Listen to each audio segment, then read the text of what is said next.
tribe's been here for thousands of years. This is our homeland, our Aboriginal territory. We're always told that if you take care of the land will take care of you. It means everything to us.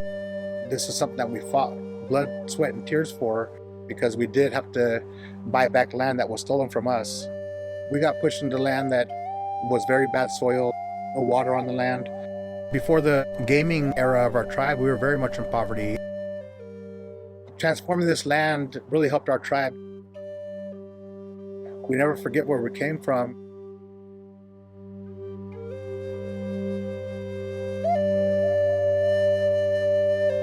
Yocha Dehe Wintun Nation is the name of our tribe.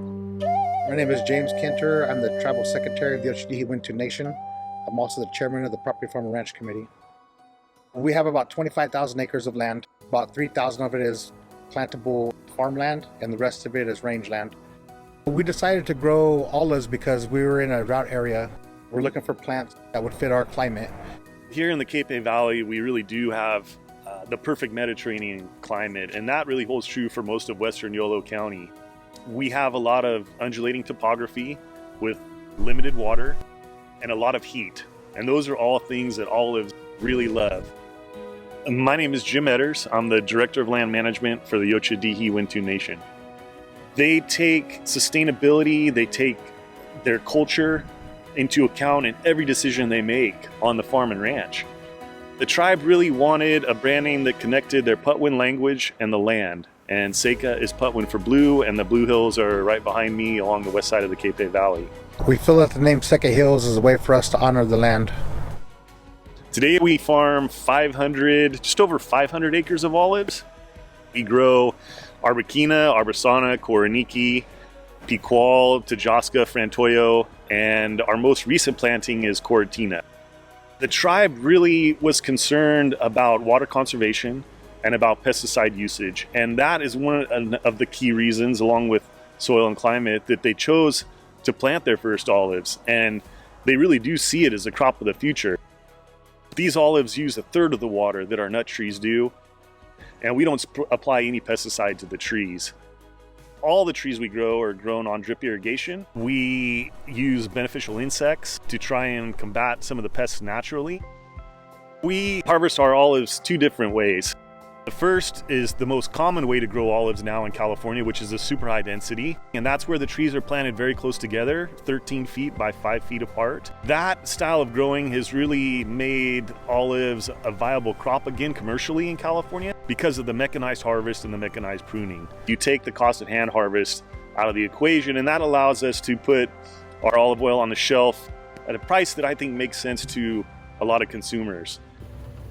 But this medium density style of harvest is done with a shaker, a prune or pistachio shaker that actually grips the trunk and shakes the tree, moves the fruit onto a conveyor and into a bin. That bin is transported directly over to the mill and processed into oil. It drops onto a conveyor. There's a large fan at the top of the conveyor that blows any leaves and small sticks that are left in the fruit out. The hammer mill crushed the fruit, pits, skins, flesh, the entire thing into paste. And a malaxer is really where the separations start. Inside each malaxer is a shaft with paddles that gently churns the olive paste. And that gentle churning motion starts the separation, removes the remaining water that's with the oil, and at that point you have finished oil that ends up in the balance tanks and then is pumped into our olive oil storage tanks.